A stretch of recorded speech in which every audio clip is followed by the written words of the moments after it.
Hola, ¿qué tal? Yo soy el Dr. Diego Yair y el día de hoy vamos a continuar con nuestra clase de química orgánica básica. Específicamente, esta clase vamos a platicar acerca de los grupos funcionales y su relación con las biomoléculas. Si recuerdan, la clase pasada tuvimos la oportunidad de revisar los compuestos alifáticos y su nomenclatura.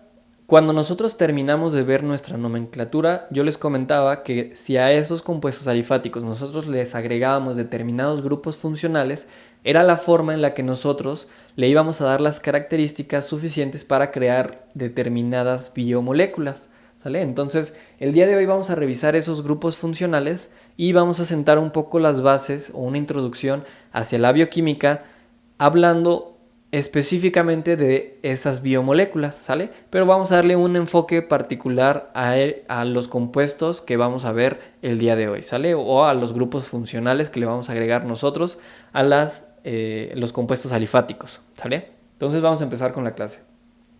Vamos a empezar hablando sobre los grupos funcionales, que los grupos funcionales son conjuntos específicos de átomos que determinan las propiedades químicas de las moléculas orgánicas, ¿sale? Entonces, estos grupos funcionales, dependiendo de cuál se le agregue, va a agregar determinadas propiedades a las moléculas, ¿sale? Y la mayoría de las biomoléculas se forman mediante la unión de grupos funcionales a un esqueleto hidrocarbonado, ¿sale? Entonces, las biomoléculas se forman, como les comentaba, de la unión de estos compuestos alifáticos con los grupos funcionales, ¿sale? Vamos a dar un pequeño ejemplo, que son los alcoholes, que se producen cuando los átomos de hidrógeno en los hidrocarburos son reemplazados por grupos hidroxilo. Estos grupos funcionales son importantes en la formación de las biomoléculas. Específicamente vamos a hablar aquí, a la derecha tenemos el ejemplo del metanol.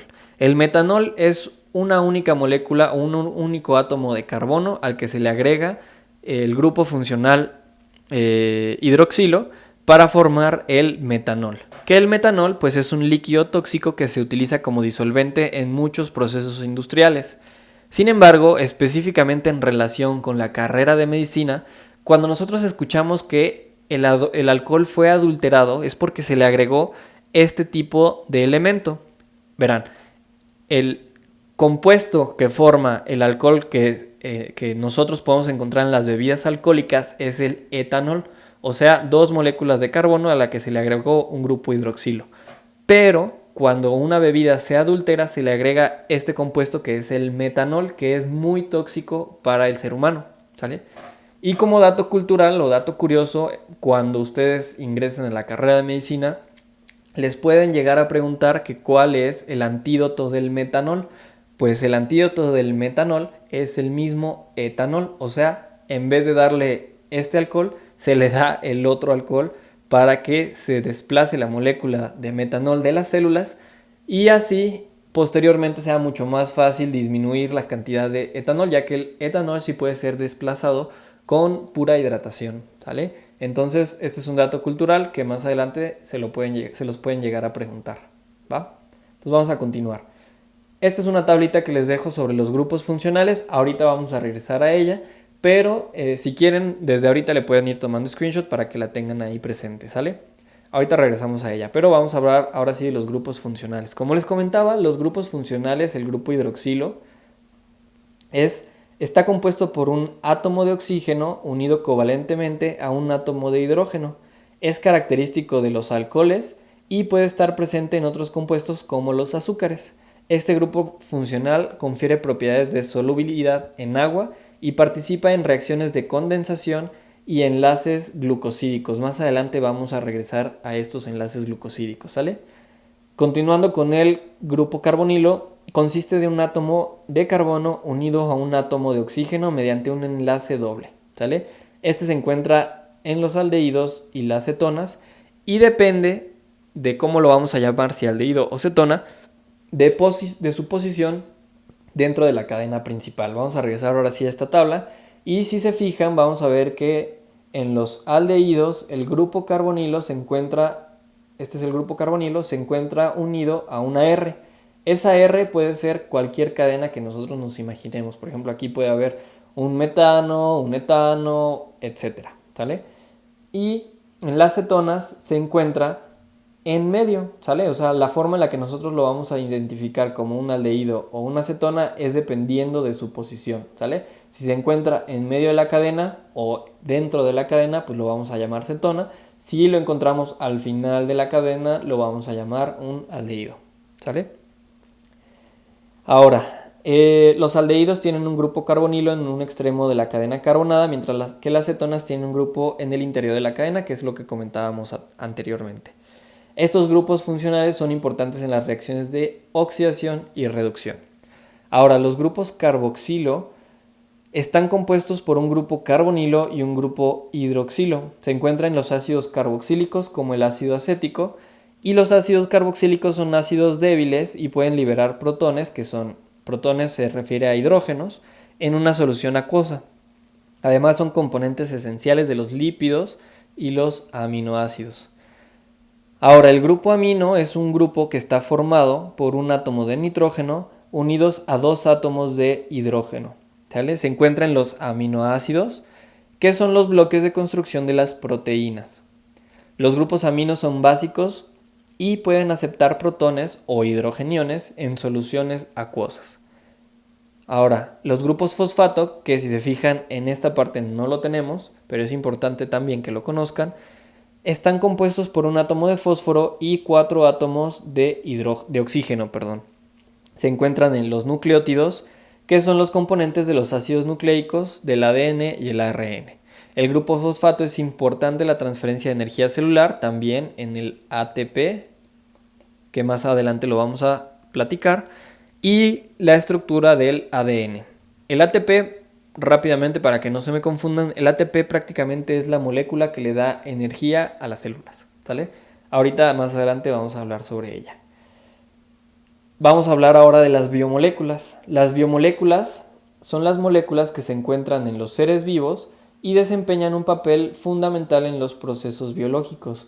Estas moléculas están compuestas principalmente por carbono, hidrógeno, oxígeno, nitrógeno y, como les comentaba, los elementos traza o, en menor medida, otros elementos como el fósforo y azufre, que serían los elementos traza.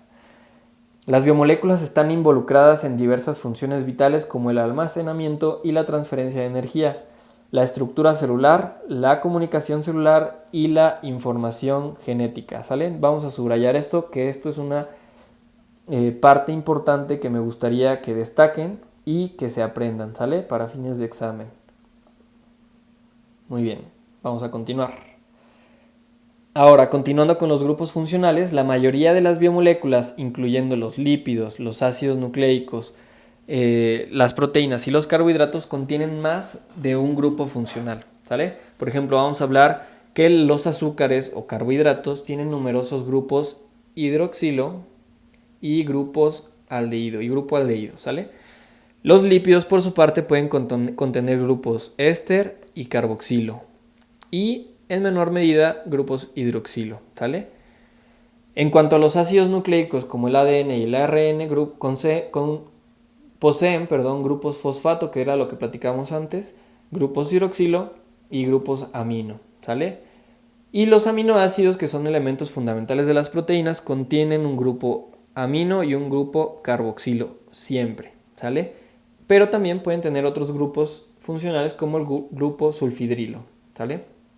Muy bien, entonces las distintas propiedades químicas de cada grupo funcional contribuyen al comportamiento de estas biomoléculas, ¿sale? Entonces vamos a continuar con estos grupos funcionales. Las biomoléculas orgánicas también se pueden clasificar, como les comentaba, en estos 4 grupos funcionales y desempeñan varias funciones en la célula. Aquí lo importante es esta tablita que nos da como un ejemplo de lo que hacen principalmente, no son todas las funciones, pero sí principalmente, de los aminoácidos, azúcares, ácidos grasos y nucleótidos. También le pueden tomar screenshot a esta tabla, ¿sale? Pero vamos a continuar. Continuando con las proteínas, o empezando con las proteínas. Las proteínas son macromoléculas formadas por cadenas de aminoácidos, que era lo que comentábamos. Esta es la unidad de las proteínas, ¿sale? Son esenciales para la estructura, función y regulación de los organismos. Pueden actuar como enzimas, transportadoras, receptores, anticuerpos y estructuras de soporte, ¿sale? También me interesa que se aprendan para qué sirven las proteínas, ¿sale? Los aminoácidos se unen mediante enlaces peptídicos, de los que vamos a hablar más adelante, para formar cadenas polipeptídicas que adoptan una estructura tridimensional. Si se fijan, aquí podemos ver esa tal o dichosa estructura tridimensional que está formada por diferentes aminoácidos que se encuentran plegados entre sí y forman esta estructura tridimensional que vemos en la parte derecha, ¿sale?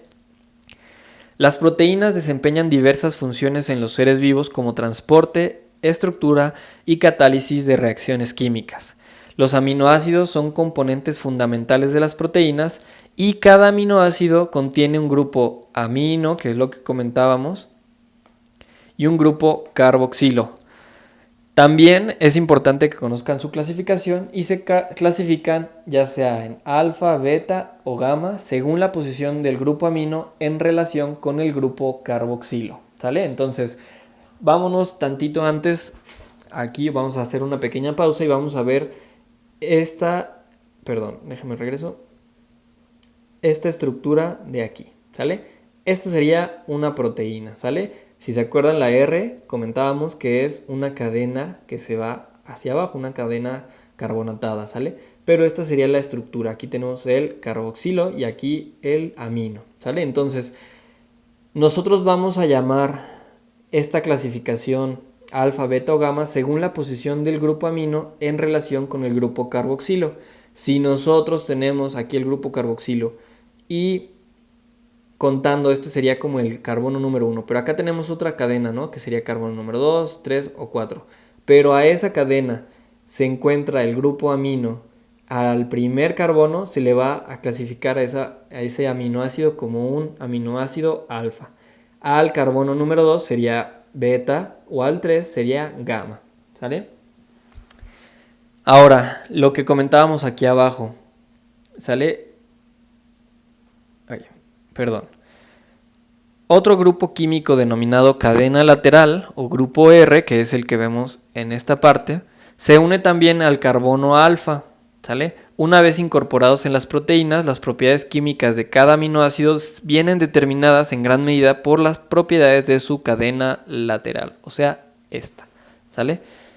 Aquí platica sobre lo mismo, que es lo que comentábamos cuando en los aminoácidos alfa, el grupo amino se encuentra dentro del primer carbono con relación al grupo carboxilo, ¿sale?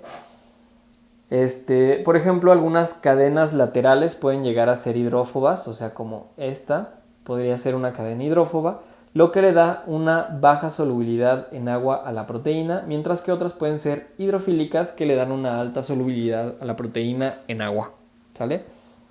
Vamos a continuar. Las formas estructurales de numerosos aminoácidos alfa.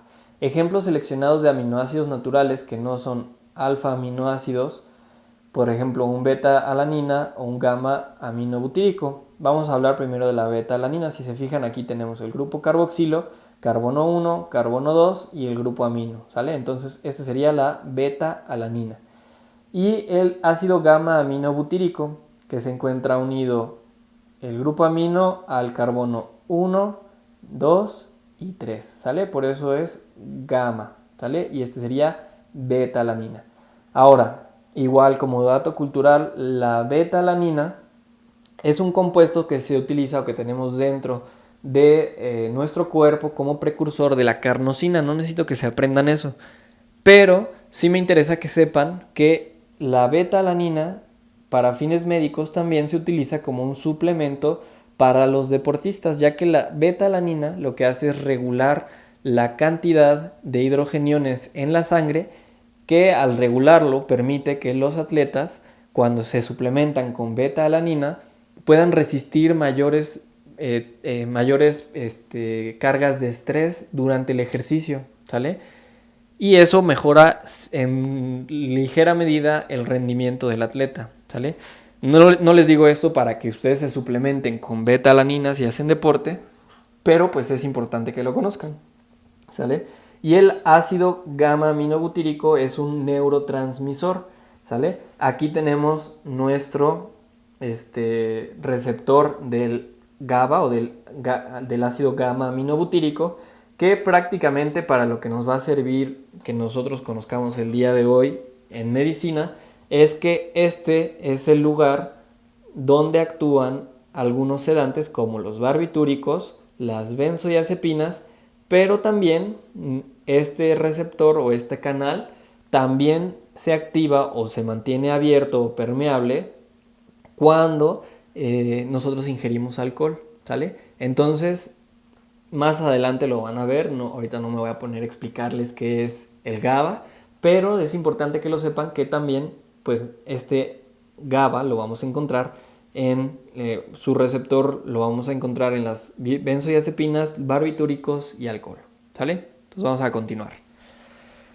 Ahora, las formas estructurales de numerosos aminoácidos alfa, ¿sale? El grupo R, que es el que está aquí destacado de color amarillo, en la estructura de un aminoácido puede ser desde un átomo de hidrógeno, un grupo hidrocarbonado, un derivado del anterior, como un hidroximetilo, y aquí vemos pues algunos ejemplos, ¿sale? Tampoco me interesa que ustedes se lo aprendan, pero vean cómo puede haber diversas formas en las que nosotros podemos configurar un aminoácido, ¿sale? Ahora, las proteínas se unen entre sí mediante enlaces peptídicos, ¿sale? Los aminoácidos se unen mediante enlaces peptídicos para formar péptidos y polipéptidos y posteriormente proteínas, ¿sale? Estos enlaces amida se forman a través de una reacción nucleofílica entre el grupo amino y el grupo carboxilo de otro aminoácido. Si se fijan en esta parte de aquí, vemos que el grupo carboxilo se está uniendo al grupo amino y mediante una reacción nucleofílica podemos ver que se forma la unión entre estos dos aminoácidos y se libera una molécula de agua, ¿sale? Vamos a continuar ahora con los carbohidratos, que los carbohidratos son compuestos orgánicos hechos por carbono, hidrógeno y oxígeno, ¿sale? Están formados por unidades de azúcares simples como la glucosa, fructosa y galactosa, y los carbohidratos desempeñan roles claves en la obtención y almacenamiento de energía, así como en las estructuras de las células, ¿sale? Ejemplos de carbohidratos pueden ser la glucosa, sacarosa y el almidón, ¿va? Vamos a continuar. Los azúcares y los carbohidratos desempeñan un papel fundamental en los seres vivos debido a su diversidad estructural y funcional. Los azúcares, que son carbohidratos más pequeños, están compuestos por grupos funcionales de alcohol y carbonilo. Se clasifican con base en el número de carbonos y al tipo de grupo carbonilo que poseen, ¿sale? Que el grupo carbonilo, si se acuerdan, puede ser un aldehído o una acetona dependiendo de la localización del grupo carbonilo dentro de la cadena, ¿sale? Entonces, las aldosas son azúcares que contienen un grupo aldehído, ¿sale?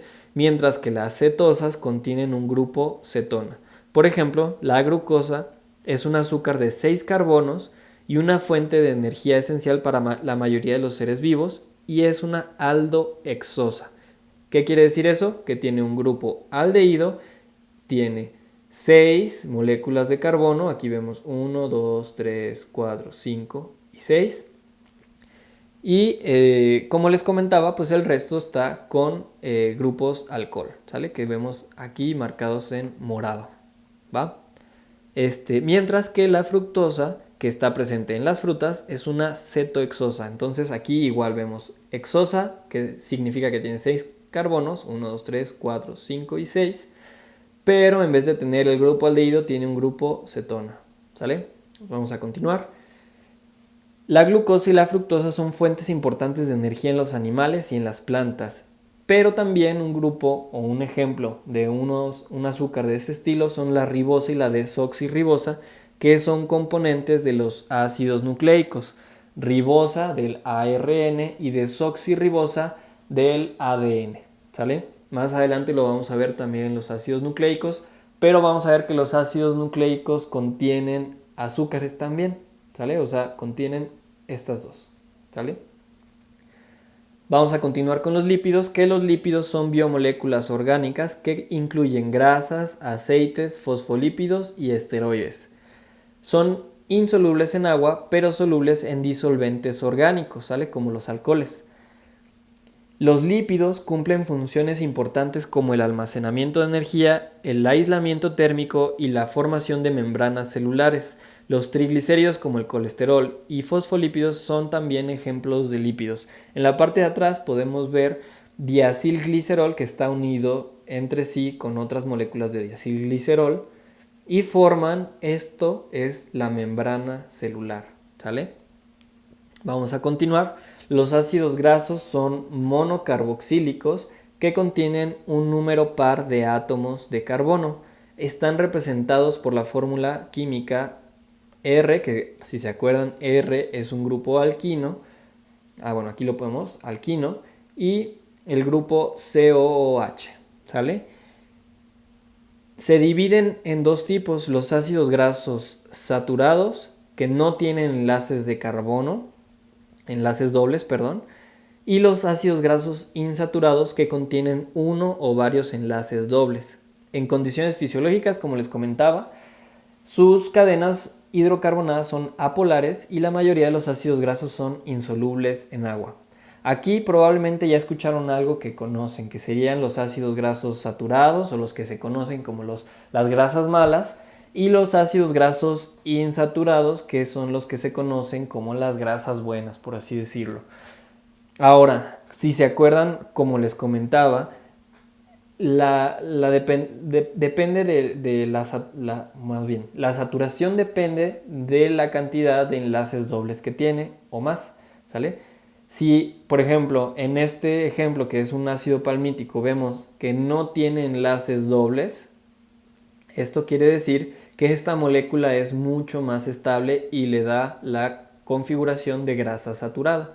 Y en los ácidos grasos insaturados como el ácido oleico podemos encontrar que aquí sí hay dobles enlaces, ¿sale? Se denominan prácticamente buenos y malos dependiendo a ese doble enlace, ¿sale?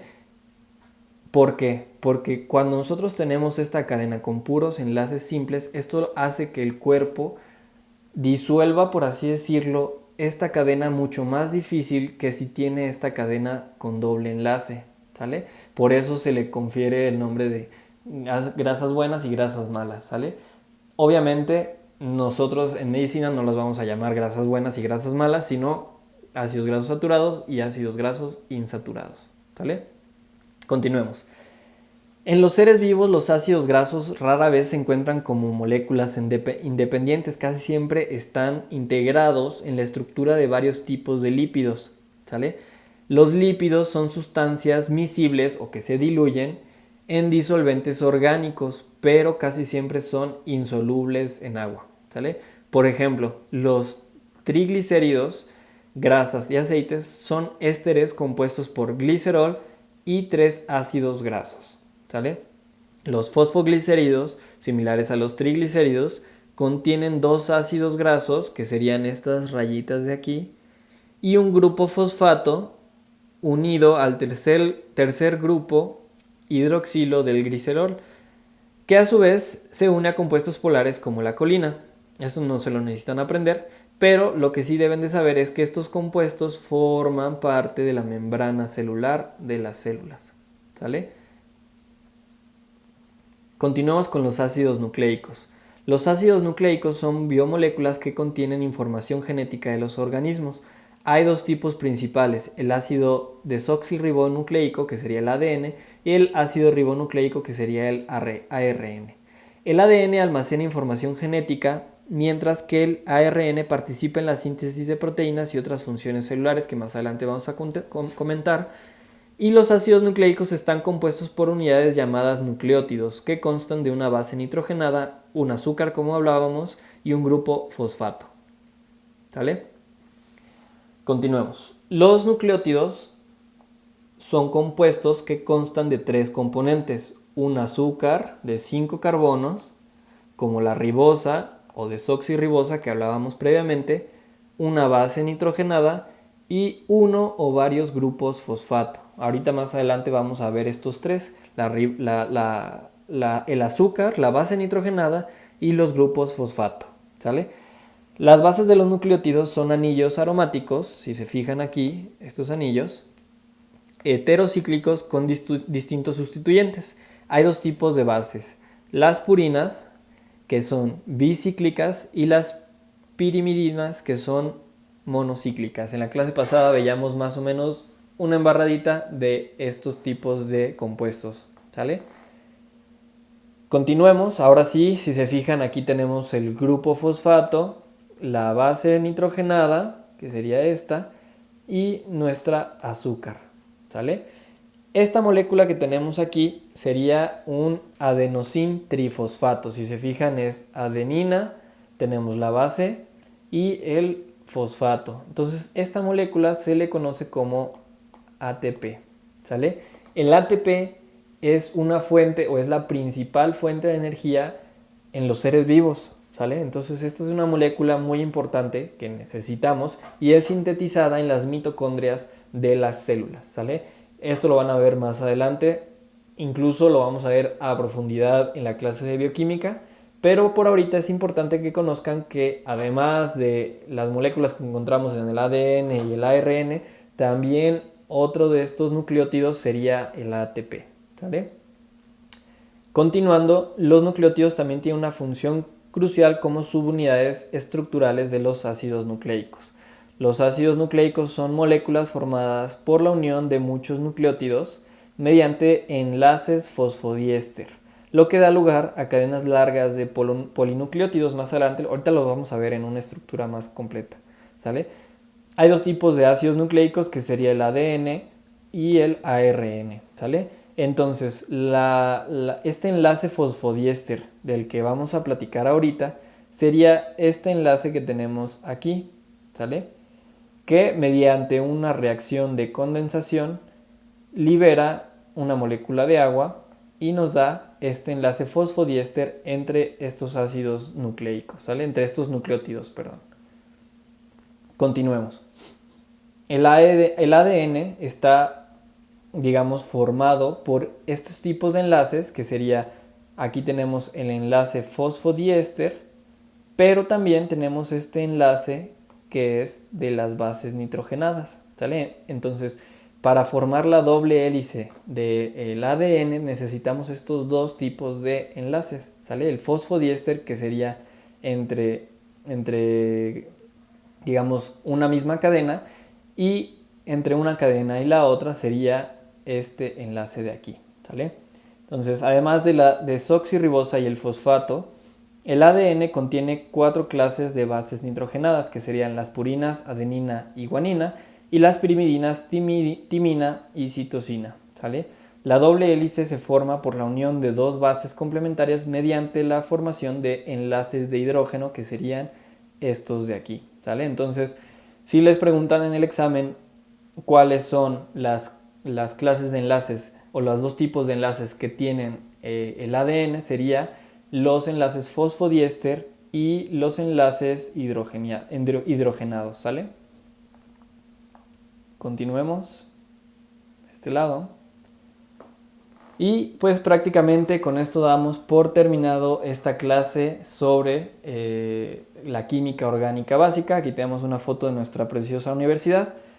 Y continuaremos en la siguiente clase con nuevos temas, ¿sale?